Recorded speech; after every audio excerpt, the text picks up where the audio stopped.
Welcome back once again, everybody. We are here and ready for MC versus Soulkey. Joining me, as usual, is Betrayus and Bling, and we won't mess up this time, so Bling can't have a go at me. So the first thing we're going to look down is going to be the map pool, and it's going to be Overgrowth, Catalina, and Deadwing. Now, standard maps, as you guys have been saying, they seem to be the choices that generally come up. How's we traded Deadwing for Vani, but yeah, apart from that, same, so I don't know. I haven't. Been around for ages, man. Yeah, people just like playing what they used to. Yeah. Consistency. What did they do? They changed 4 new maps. But 2 of the new maps this season are pretty bad. Yeah. Great. They played anyway, and then there's obviously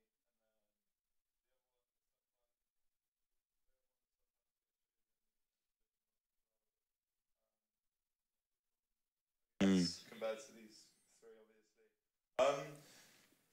Yeah, I feel like with the way that Soulkey plays,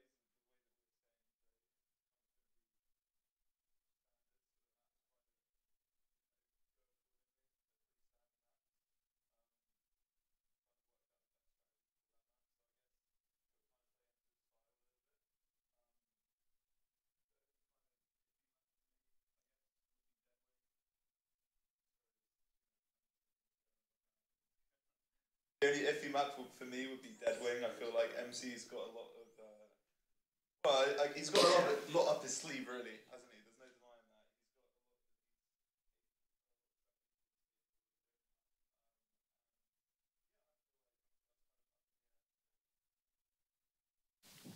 that.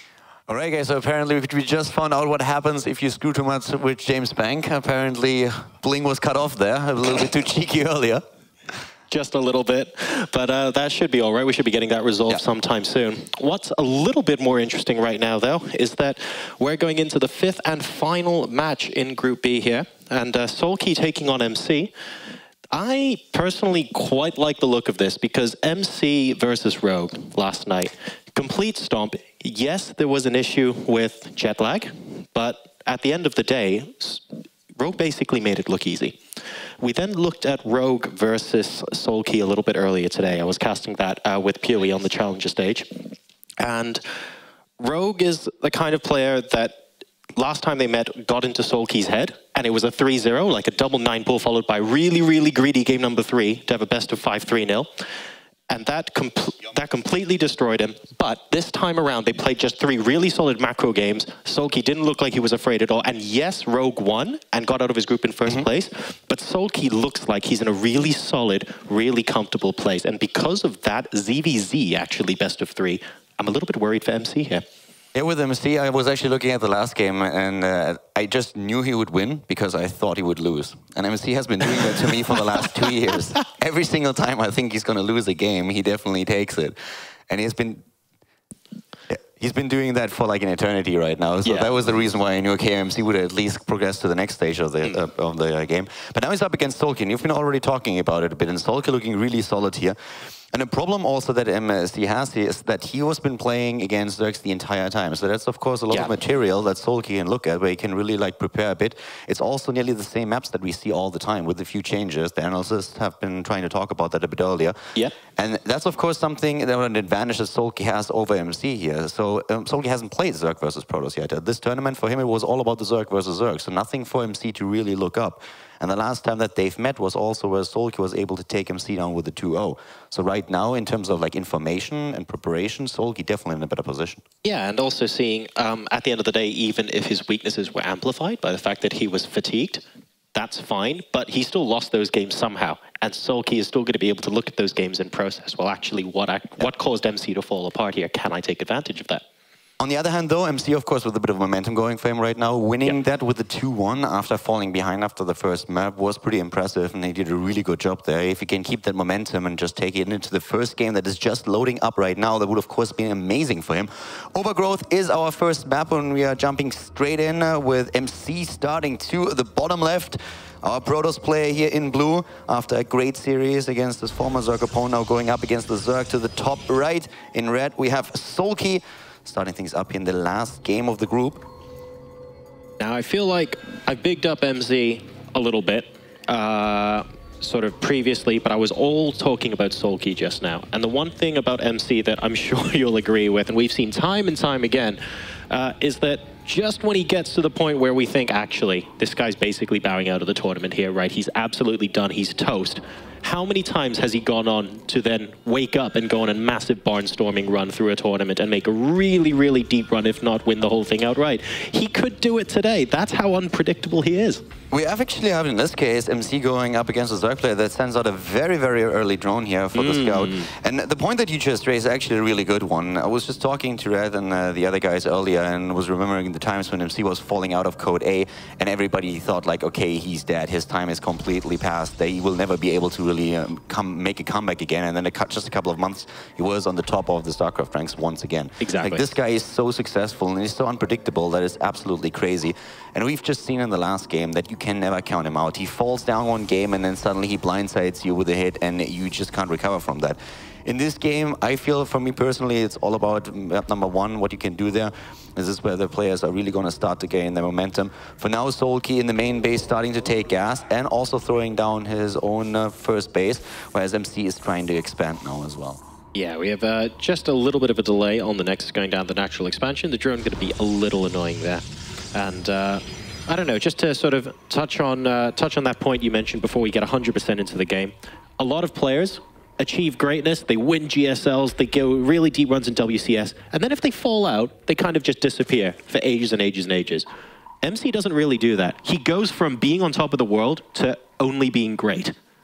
And he never really gets that low. He just always bounces back. So that's really what I love about him. And I really hope we see that here. A little bit of MC bias, because I have liked his game since about 2011. But you never know. Soulkey is just such a strong player. Yeah, and especially against Protoss. Soulkey is doing really well against Protoss just now. If you go down his match history and you look at the ZVP games that he played, he was nearly winning every single one of them in the last like 2 to 3 months. So a very solid performance in this matchup in particular. And he, of course, as we already talked about earlier, has that advantage of being able to just like look at all these games that MC has been playing. This group is really like unfortunate for MC. Well, in the sense that he only has to prepare for one matchup, it's great. Like he can really focus on the Protoss versus Zerg. That gives him a slight edge over his opponents in terms of preparation before the tournament starts. But as soon as it kicks in, a player like Soulkey, who meets him last in the group, has a very, very good position here because he can look at all these games that MC has been playing on the maps and has a very good grasp on how MC is going to play right now. On the other hand, MC is extremely unpredictable, so he's one of those players that can just change things and strategies around just like that. Yeah, when it goes well, it goes really well, because you just look at MC and go, oh no, he's beating everyone. Looking at these games, no matter how much I do it, I can't do anything. And when it goes badly, oh, it's really great for Soulkey. Yeah. But right now we have a decent number of Lings moving into the natural, trying to get a little bit of damage done. I like that there are 2 probes with this as well, trying to keep the Zealot alive as long as possible. It looks like the probes are going to, ooh, just about saving the second one there. And a couple are inside the main base as well, managing to get a sneak around and checking out the mineral line. No probes get killed there. So that's a decent number of Zerglings killed, actually, just for the one worker kill so far from Soulkey. And MC's going to be able to stabilize and get his wall out without any further problem. I think he got a few more than only one, didn't he? I think he got the one in the natural that was fighting. Like, one worker killed just the one in the natural. Right, I thought he got a second one as well. No, he kills one of the workers and loses the Zergling in the process. We have the Overlord also now spotted with the Mothership Core. Of course, if you can kill one of those early Overlords, it's also amazing.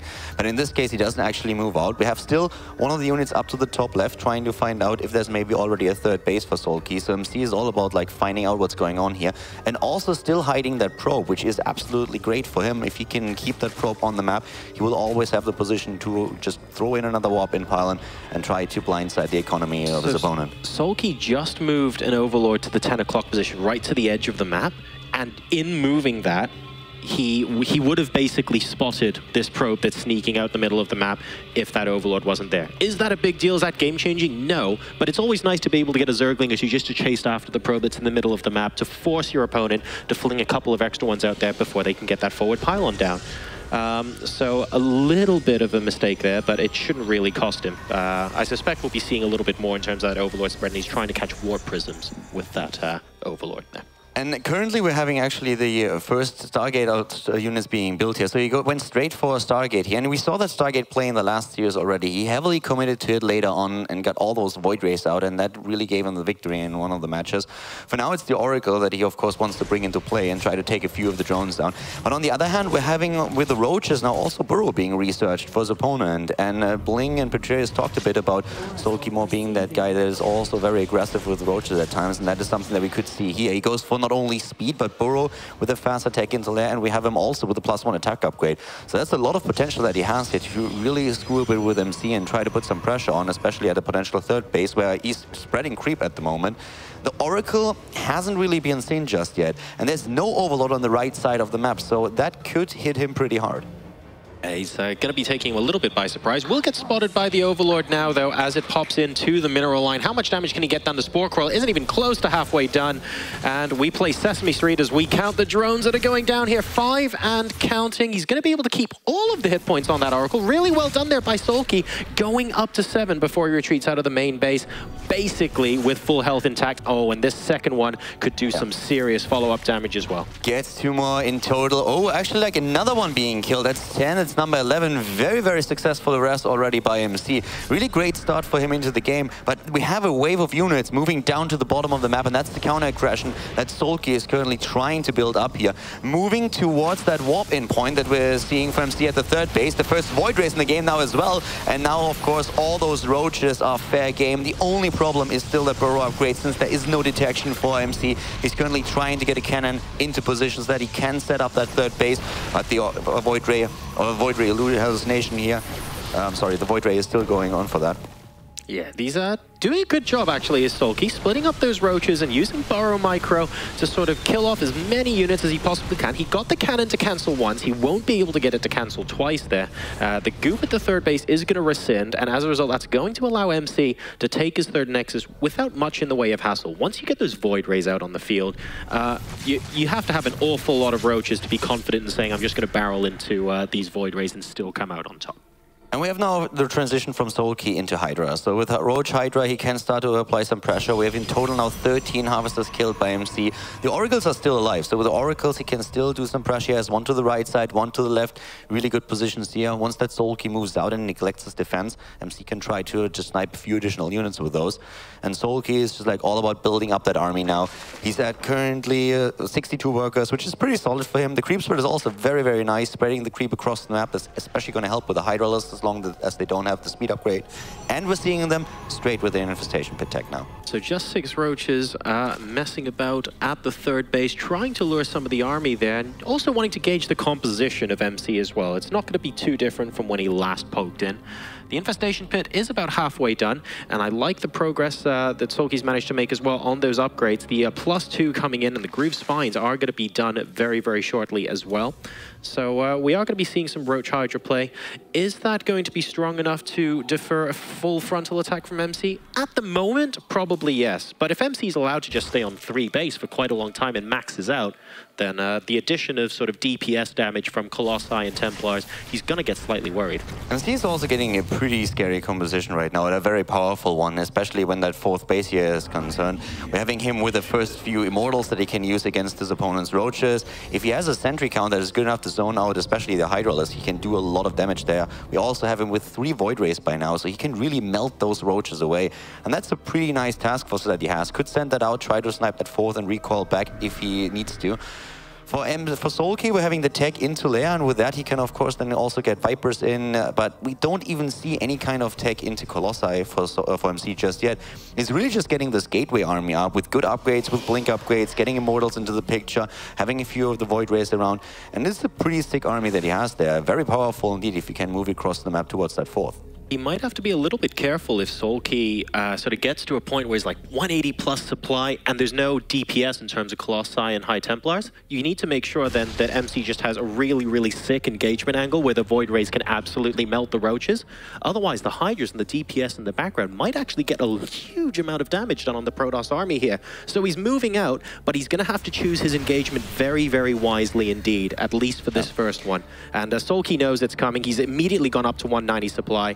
and it looks like he's going to try and hold the top of the ramp here near the gold base. MC is pretty low in sentries. He had to, of course, use all of that gas, especially for his take into the Stargate units and those Immortals. He has 4 sentries with this, not a lot of energy, a couple of force fields, and he's using that, or should use that in just a second, and can cut a few of the units off. There's also the time warp. Only getting a few kills in there, but trying to get those. And Soulkey's immediately maxing out here with another set of roaches that he's building. Soulkey's pretty happy with that, because MC, he's used a time warp, he used a whole bunch of force fields, he only really blindsided 2 or 3 units there, he killed them off, but Soulkey just wants to make sure as much energy as possible is used, so that when MC has to push in, because that's what he's trying to do, there'll be fewer force fields left. And now, I don't think this flank is going to work. The army on the right-hand side for Soulkey just can't get back fast enough, but the Void Rays are left a little bit exposed, and MC's borderline forced to take this engagement here. Soulkey's feeling a lot more confident now. That was actually very, very well done by MC. He blinked in, took on the left part of the army, and the rest was trying to move in from the right, but there was a good time warp by MC that slowed everything down, so Soulkey had to retreat and lost a fair amount of units in the process. In overall supply and also army supply, Soulkey is still a bit ahead, but MC has a pretty strong army here and can use that now, especially since we suddenly have Soulkey moving down, so he's in a bit of a weird spot now. Needs to, of course, try to utilize those Vipers to isolate a few of the units, preferably the Immortals in the back, but this is going to be pretty tricky. Yeah, Soulkey's pushing MC back now, but more importantly, he's sent a group of units to the natural expansion. He has split his army and he said, look, I'm not going to be here taking damage from you all game long. I just want to make sure that you constantly warp in at your natural. Oh, but it looks like we've got a bit of counterattack from both sides here. There's a War Prism inside the main base, a couple of Zealots, primarily going to take out the Spore Crawler for now. I suspect Soulkey should be able to dispatch with that quick. Yeah, the problem is that down to the bottom, if he takes down those 2 pylons, he will also empower quite a few gateways. I don't think he's gonna have the time to do that. He's focusing on the economy instead and takes down 5 probes. But we still have now with the burrow movement and burrow itself and a few units moving into the main base, trying to hide there. Soulkey is in a decent spot with that. The problem is he still didn't deal with that Warp Prism in the main base and has now to face another warp in. All right, but the units are a little bit closer this time. At least the Roaches and Hydras will be able to stop these Zealots before they do any damage.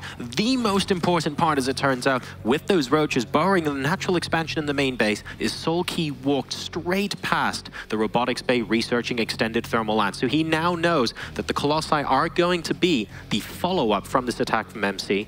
While this has been happening, though, Soulkey's now comfortably on 4 bases. The 4th is also a gold, so he's doing reasonably well here. The creep spread perhaps isn't 100% maximum to where it needs to be, but MC also hasn't been applying that much pressure. He's been defending for most of the last 5 minutes. Attack down to the bottom right. Now the 3rd base is being attacked as Soulkey's starting to move in. He has an incredible amount of minerals already. 5,000 minerals on the bank, another 1,000 gas that he has as well. He already had Vipers, so he's just waiting for those Colossi to come into play, and we also have him with the preparation to go straight into a Swarmos style. But this 3rd base is just assaulted by Soulkey over and over again. MC trying to wrap around from behind and trap this army. Is going straight for it. Decent position here for him. Gets a lot of units down, but as long as Soulkey has the larva, he can immediately rebuild this army. Yeah, Soulkey's strategy here is becoming a lot more obvious. You guys saw he wasn't trying to move away from MC's flank. He wants to kill as many units as possible and take out the Nexus at the 3rd, because Soulkey's follow-up attack in 2 to 3 minutes, ideally, is going to be with large numbers of Swarm hosts once he sacrifices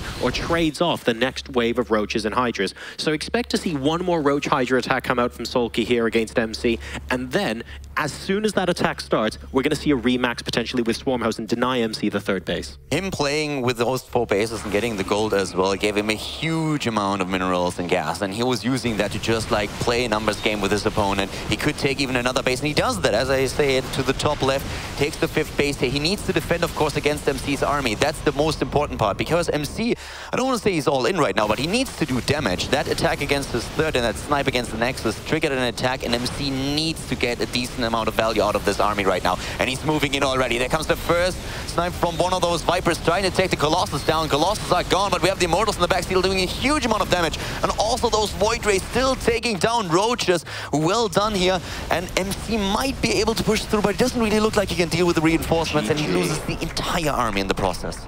Very, very well done by Soulkey there. And you guys all should also notice that towards the end of that game, he wasn't producing Swarm Hosts. He knew he had to continue producing Roaches, Hydras until he knew he won that engagement. That's when any extra supply he could have transitioned. So he had already planned to be able to deal with that attack from MC as well. A very mature and measured approach from our TCM player there.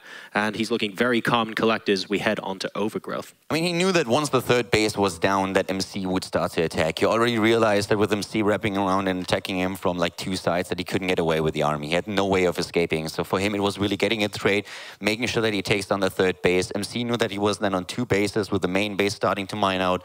He was up against an opponent that had four bases, a lot of economy, so he needed to move in. If Soulkey makes a mistake here, waits too long, goes into tech and just doesn't get an army up, and MC can't just like gain and use that momentum, take down the fourth, move into the third, and just like clean up house. In this case, though, for Soulkey, it was really important to have the larva available.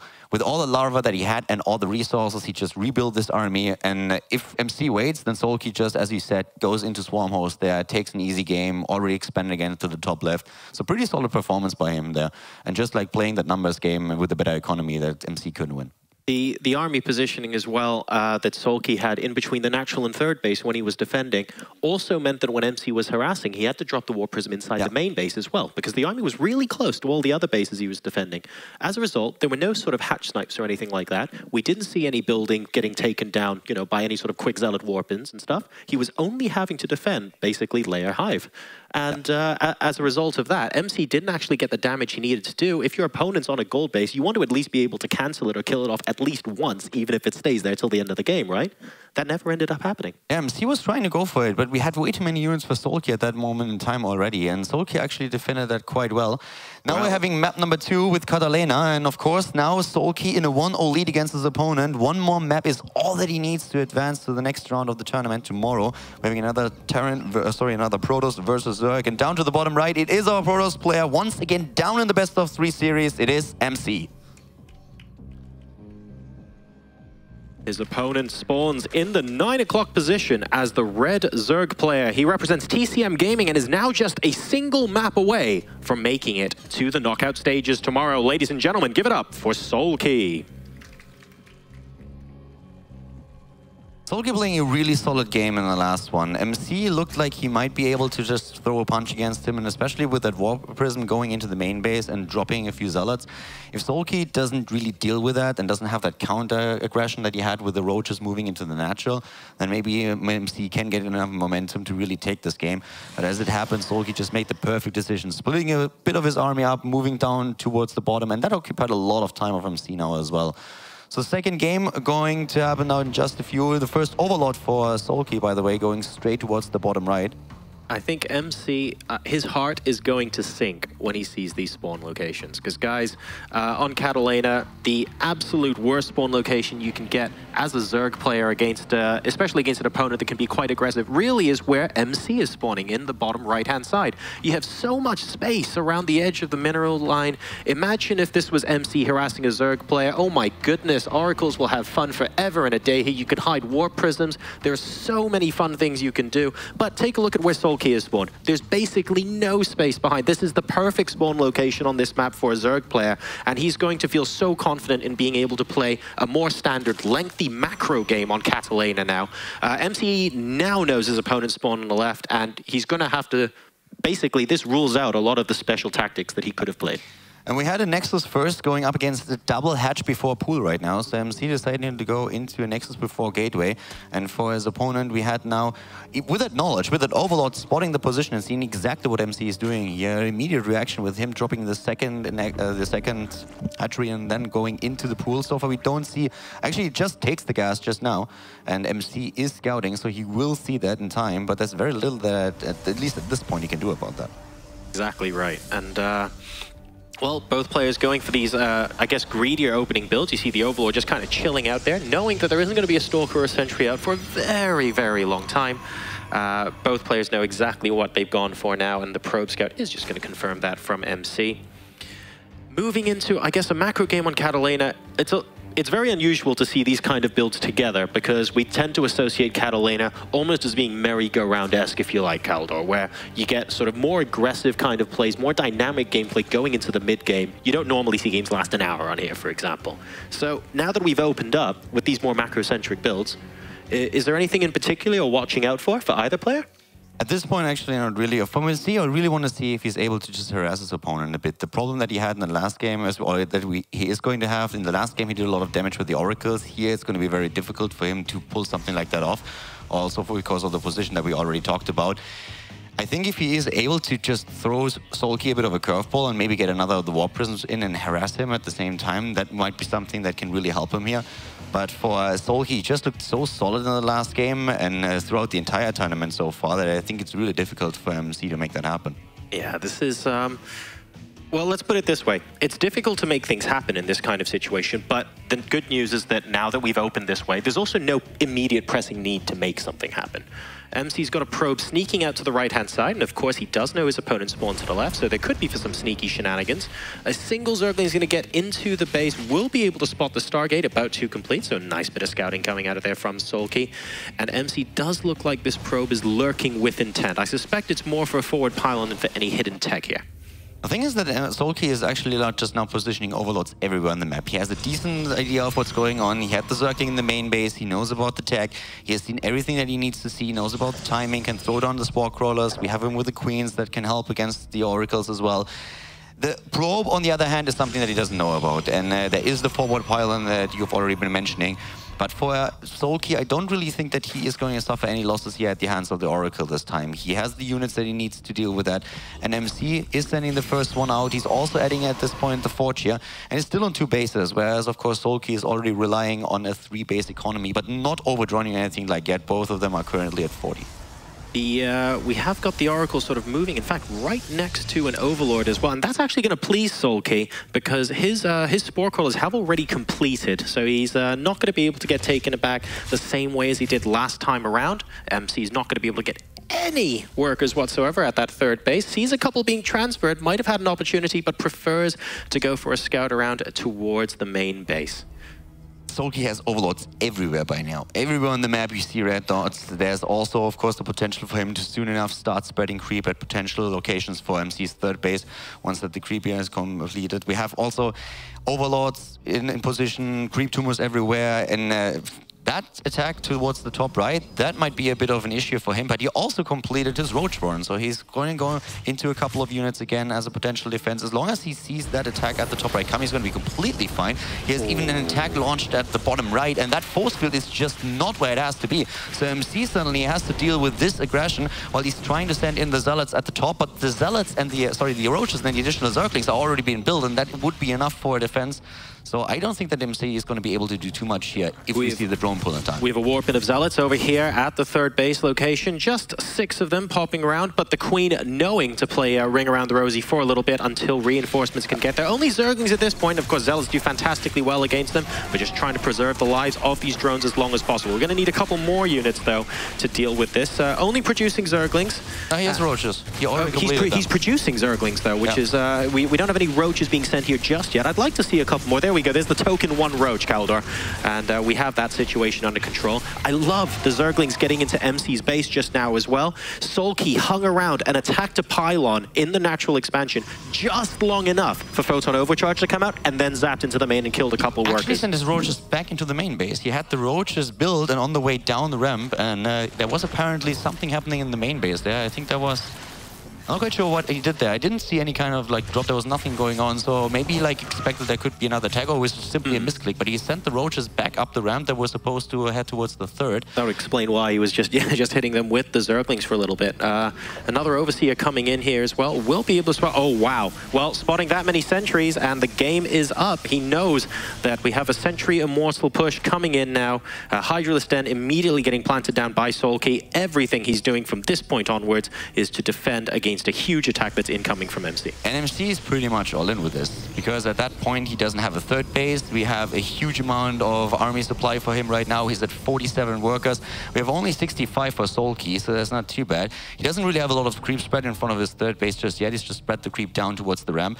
But everything that he does right now will just have to deal with this particular attack, and that also includes a few spine crawlers that he's building at this point. We're having him with a completed tech into Hydras. He's building the first ones right now. We're going straight into the range upgrade. The +1 might actually just be done in time, and MC has to hit really hard with this, and I'm not quite sure if he can do that. He's still at 74 army supply, which is pretty decent, but he needs to make something happen, and Soulkey is already attempting to take on reinforcements. Yeah, this is exactly what you want to do against this kind of play from MC. You've got the Zerglings out on the map trying to harass. See if you can force your opponent to use as many of their force fields as possible before you get to your natural expansion, so that they don't have as many available in the big fight itself. Trying to pick off reinforcements, prevent them from coming from the pylon to the rest of the army if you can spot where that pylon is, but Soulkey hasn't seen it just yet. And these roaches, yes, they're getting caught out in the middle of the map. Most of them are going to die, but they're delaying the attack by so much. Soulkey has a huge group of Hydralisks between his second and his third bases right now, ready to defend against this. So he's just trying to stall for time here. MC is moving in from the right now. The upgrades are done. The +1 for Soulkey, and we have also the 1-1 completed for MC, and there is a lot of force fields with this. Already trying to use those. We have the rest of the units that Soulkey was sending to the bottom right now moving straight to the top left against for the defense. And MC is a pretty big army here, but he is losing a couple of units. Once that he's out of force fields, he's going to be in trouble. He has no warp in there anymore. The warp prism just now arrived, but the pylon went down. Already using another set of force fields and the time warp to keep those roaches at bay. But with the reinforcements now being produced, this is going to be a tricky one. This is still either one's game to take. Soulkey's Zerglings and Roaches that he had trying to move the army out to the right-hand side, they were actually really far away by the time MC came into attack. I was surprised it took him so long to come back with those units, and I think if they were there and ready and sort of tracking MC back, that engagement would have gone a lot better for him. I'm not sure it would have saved the hatchery, but a lot more of these units that MC has left over, they would have died. So perhaps a little bit of a miscalculation there from Soulkey. That hatch has gone down. There are still 3 Immortals here, which is really what concerns me, and it is going to be too much. GG. I think he was actually running out of larva at some point. He still had some resources. In the end, he just like threw them in, but I feel like he was missing like 1 or 2 injects there, because when the attack came, he was trying to build more units and get more in, but then he just didn't have enough, and especially the Immortals were never touched by the army. And that was one of the reasons was why the entire set of the roaches that he sent to the right just came in too late. So the Immortals just went ham on the roaches and took every single one of them down. See, with a bit of yoga training here. He was basically using force field to zone out the Hydralisk before the roaches ever came in from behind. And what you want to be doing as a Zerg in that situation is you want your Zerglings coming in from behind and forcing MC to use some of those force fields before he ever gets near one of your hatcheries. And then you back away with whatever units you have left, and you do that again and again, so that by the time they get to your base, ideally they have no more energy left. And it just felt like that attack ended up being a little bit disjointed, because he first engaged with the Hydras to have to defend third, and then the Roaches and Lings came in, and of course the Immortals aren't dead by that point, and all of a sudden they get annihilated. So for MC, it was really important to just like zone that army out and get those force fields in, and he had perfect timing for that. And with Soulkey just kind of screwing that timing up a bit, he never really had all of his forces in one spot. I think the original idea was just send a few units across, maybe start an attack and force MC to delay even longer, get more units into the game. But then he couldn't do that. His army wasn't big enough, and the force field, the position that MC had, was actually like pretty nice timing. The spine crawlers weren't in position just yet, could do a lot of damage, especially with the Immortals against them, and take those out already. He zoned a lot of the Hydras out with the force fields at the base itself. Really good force fields. And then when the second wave came in from the right side, he could completely focus on that. So that was pretty decent for MC here. And that does mean we're going to be going into, what's the next map going to be? I think it's Deadwing. Yeah, so that's going to be pretty interesting as a final map. I think that's already loading up, so I should actually see that starting any second now. But it's again a situation that he had already earlier. He loses map number 1, bounces back with the second one. Deadwing, of course, very different terrain. Man. And I learned my lesson. But yeah. It's an interesting map because it is actually the kind of map where normally you would expect 2 players to go straight into the sort of mid to late game with sort of big economy, especially if you end up cross spawns, which is what MC isn't want to be hoping for here. He's going to have a lot of interesting builds prepared if they're not going to be cross spawns, although we now know from your screens that it is. And I'll be interested to see if he's still going to attempt some sort of timing attack here. He spawns, ladies and gentlemen, to the top left-hand position of Deadwing as the blue Protoss player, Trig Esports MC. And starting down to the bottom right in red, we have his opponent victorious on map number 1 and dropping the second one. It is the Zerg player, it is Soulkey.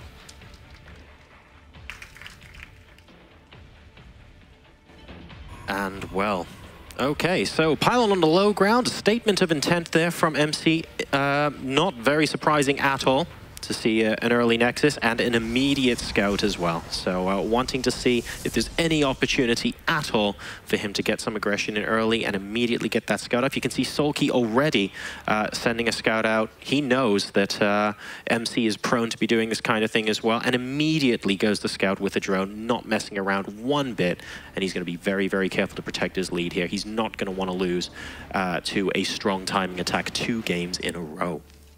MC is of course not going to be happy about those positions, as you already said earlier, sending out his probe as we speak, and we have Soulkey immediately going cross position with the drone now, just going to find out what MC is starting with, and that is in this case a forge. So he needs to be careful about that. MC has only 1 probe on the map though, so the drone is already here. And yeah, he is definitely in lane for now. We have him going into a spawning pool first on 15, I think. And with that, he's playing this rather safe. Against MC, you don't want to risk anything in this position right now. We know you have great starting positions. There's no reason to be overly greedy.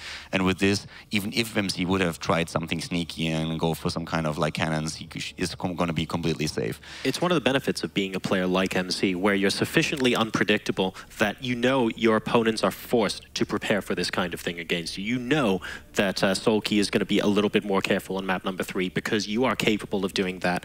And MC doesn't just cheese in game 1 or game 2 of a series. He is perfectly capable of pulling out the special tactics literally in any game. So Soulkey playing this very safely, and MC, well, he's just not going to be troubled in the first part of this game. Interestingly enough, MC throws down that cannon before he goes into the Nexus and delaying therefore his expansion even further.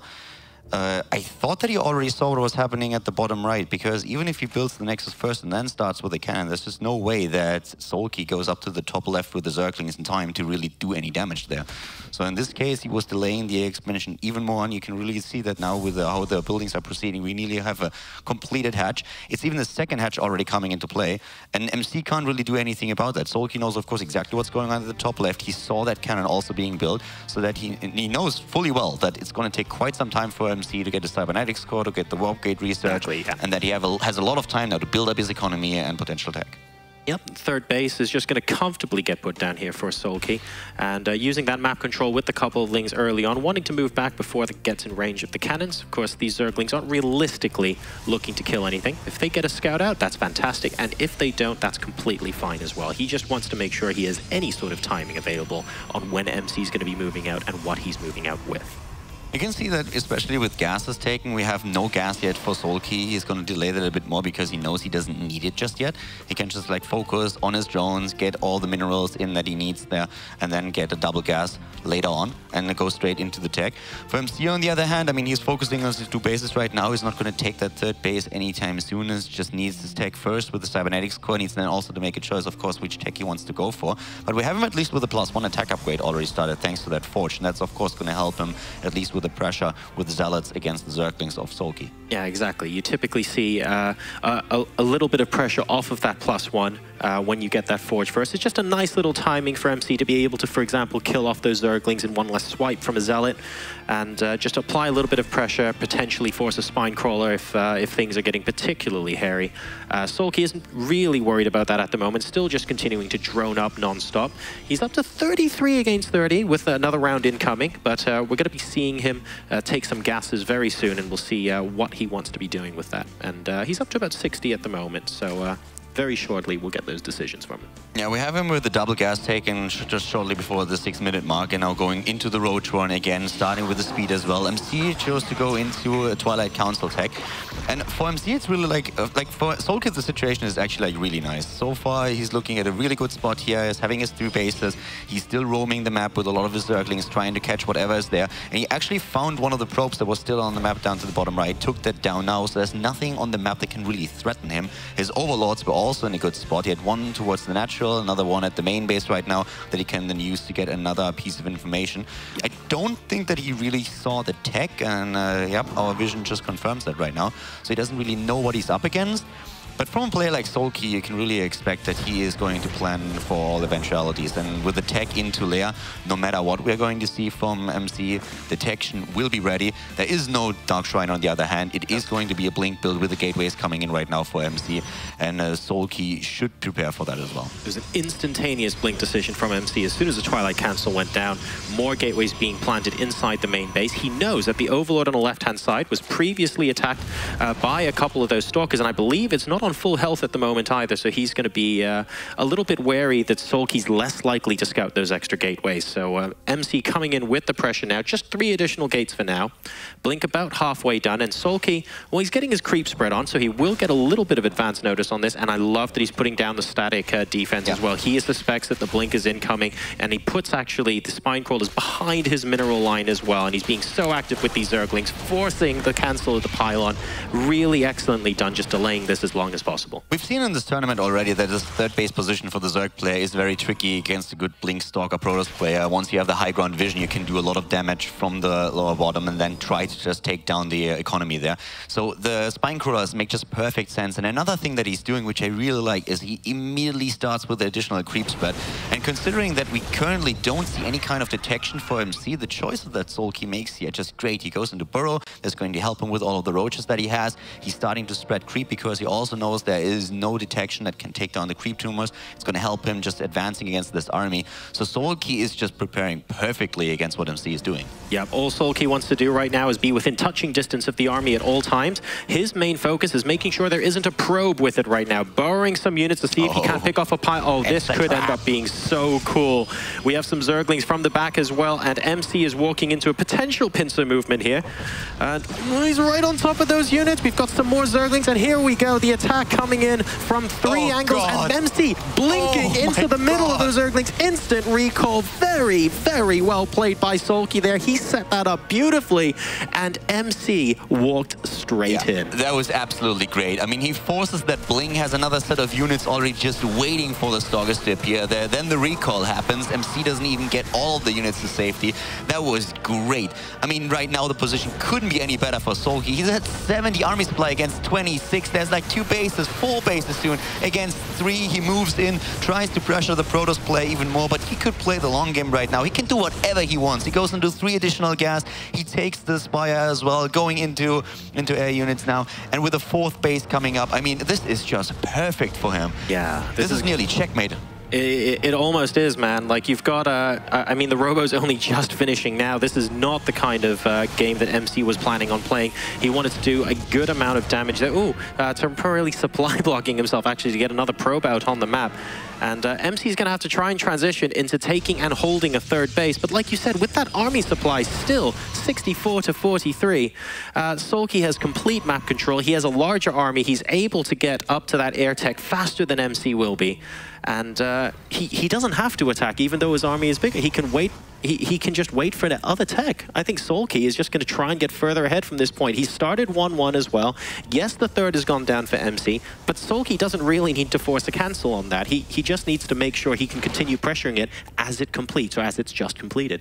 Soulkey just showed how to actually defend against this type of push. He knew it was coming, or at least he suspected it. He built the Spine Crawlers, and there's going to be a lot of players that are going to try and just like save on those, who are going to play it a bit greedy and pay the price, but not so Soulkey. He said like, okay, I'm going to invest in those Spine Crawlers right now. I'm going to pull out all the moves, and I'm going to defend against this. He did it beautifully well, and is in a great spot right now. As you said, he doesn't have to deal with that 3rd base just yet, but he also needs to make sure that he is still staying ahead here. If he gives MC an opportunity and too much time to really build up an army and his tech on 3 bases, then that Protoss army could wreck him. But of course, at this point, he's on 4 bases, he's going for double evolution chambers, triple upgrades even, with the Spire now also going straight into the +1 attack upgrade for the Mutalisk.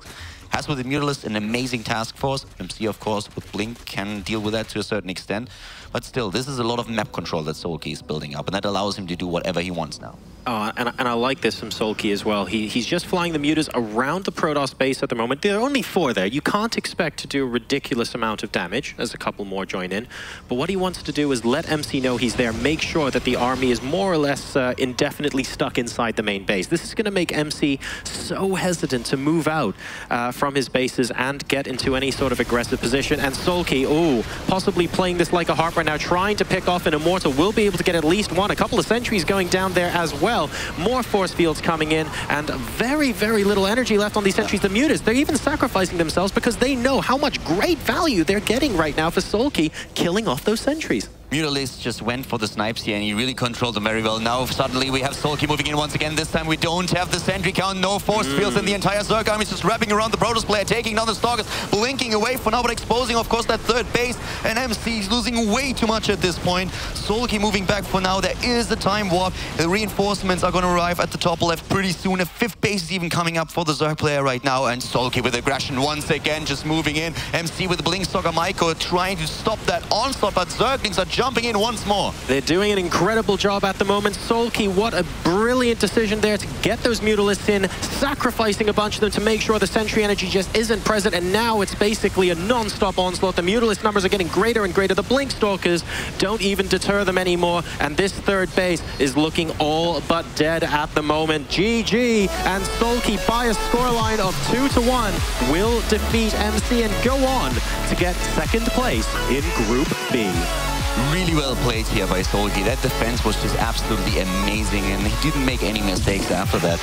Losing that 2nd game, he probably didn't really expect them, considering how he played at the start, but in this 3rd one, that was just like perfect play. The start, of course, for him was also pretty nice. Getting that setup that he had there and that economy, and he just needed to scout. He did that. MC with a pretty good showing here, though. First of all, of course, the game that he played before was already great, coming back into this, and now against Soulkey, he nearly pulled it off again. After being down 1 map, he was able to equalize the score, but in the 3rd map, Soulkey just proved to be the good. Of course, the position's also working in favor of the Zerg player here. For sure, but at the end of the day, I think possibly moment of the day from all the Starcraft streams that we've seen so far has to be when Soulkey read that attack like a book, had the units burrowed, came in from 3 different directions. I really hope we get a replay of that at some point, because that was just sick. And I think at that point, Soulkey kind of proved that actually he knew what was coming, he knew how to deal with this, he even knew how to deal with it in those positions on that map. It was just really good. But for some more in-depth analysis, guys, we're going to be throwing it over to the analyst desk.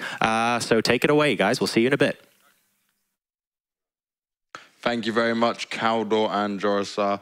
We are back once again on the analyst desk. Myself, Bling, and doing it again. Just your name every time I come up to it kills me. Why can't I get this right? I'm not helping you. Betrayers, it's like, I'm going to give you, I'm going to have to give him a new nickname. I think that's what it's going to have to be. But the Muslim calls me Peter. Peter? So, yeah. Peter? Why? Yes! Yes! Well, I guess I know Harston will love that as well. Okay, I need to find out why this name, why you got named I don't know Peter. why it's so funny. Maybe he prefers saying it to Betrayers as well. Yeah, it's simpler. Maybe you look like a Peter, we'll have to find out. But a game between MC and Soulkey. Soulkey coming away with that win. Beautiful job by him, and MC's, as we expected, didn't do as well as he'd obviously planned. Close. Did with Satsbury. Yeah, probably closer than what we'd presumed. But how did it plan out for you guys? I mean, the first game was definitely like what I expected. It was just kind of MC up to his whole bag of tricks, and it didn't really go his way because, yeah, unlike Satsbury, Soulkey was very passive. He just kind of sat back and then waited for his time to come through, and that really worked out for him. Yeah, second game didn't really work out as well. But I mean, yeah, that was just kind of, it just happens with MC. I suppose he's bound to take a game every now and then. He can't allow himself to go 2-0 down. And the third game was, I feel like MC should have just followed Pardin's trail and just gone for, I think 3-base blink is very good on that map, especially those positions. And there's no reason to forego that for a 2-base blink. I don't know why he chose that. I mean, if it's not scouted, obviously it's good, but Soulkey had, you know, he completely knew what was going on, and it was just a free win from the start, pretty much. Soulkey's good, man. Soulkey's good. Yep. No, it's really impressive. Obviously, game 1, yeah, pretty standard. Game 2, MC's Immortal Push, whatever. Dated build, you lose to it, you win it. You know, whatever happens, happens. But game 3 was really cool because we kind of see 2 different variations of Deadwing and Blink play, like you said, with the 3-base that Pardin did. The way that we're in the Pardin and True series, obviously, True just didn't prepare for it, and he lost pretty badly because of that. In this game that we just saw, it was just perfect play by Soulkey. It was actually perfect. He didn't do anything wrong. He knew it was coming. What do you do when you know a push is coming? If there's no warp prism, you want to kill the probe. He killed the probe. He killed the probe twice. Like, he didn't just kill it once. He killed it twice. So that slowed down the push like a minute and a half. And then when it did come, he already had the burrowed roaches, the zerglings, just to completely surround him. And it was just cool to see because it was just so well done. He had the spine crawlers on top on the 3rd to protect his mineral line, which was what MC's kind of push was all about. It's about abusing that mineral line because that's where the Zerg's 3rd is usually going to be, and you can kind of abuse that cliff a little bit. So yeah, he just done it really well. And yeah, I feel like Soulkey was definitely the better player in that series, and that last game kind of shown that a lot to me. Well, we are going to have an interview with Soulkey just after this, which will be with Inu once again untranslated. We're going to get some questions together for him, but I will say, I keep bullying this poor Petraeus, or the Muslims calling him Peter, and give him some love. Go follow him on Twitter. I feel bad. Like, first of all, mess it up just because I messed it up and completely just ignored him. Then I can't say his name properly. I feel like I owe this man a few drinks. But we'll go right away and get Soulkey now and grab him for an interview. So don't go anywhere, guys. We'll be right back.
And we're back after that short break. Joining me this time, we've got Soulkey, who's just taken down MC, and we've got the wonderful translator, Inu. Thank you once again for coming back and doing this. Now, my first question I wanted to pose to Soulkey was, did he have a chance to watch some of the games that MC played prior to his game to kind of get some research going? Because he kind of allowed the Oracle to do exactly what MC had hoped for from his previous games. It didn't seem like he was worried about countering that. 이제 장미철 선수랑 경기를 하셨는데 장미철 선수가 그 전에 다른 선수 상대로 이제 예언자를 쓰는 걸 많이 했는데 이제 그걸 또 김희철 선수도 좀 당했잖아요. 처음 경기 때 그런 거를 이제 리플레이를 보지 않았나요? 그 전 경기를 못 봤었나요?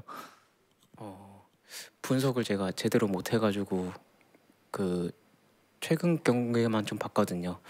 그래서 근데 약간 좀 예언자 타이밍이 제때 오지 않아가지고 생각을 안 하고 있었는데 좀 늦게 오는 타이밍에 좀 당한 것 같아요. So I probably misanalyzed him because I didn't expect the Oracle to come that late. So I kind of expected it to come earlier, but then it came a little bit later, and then it kind of surprised me.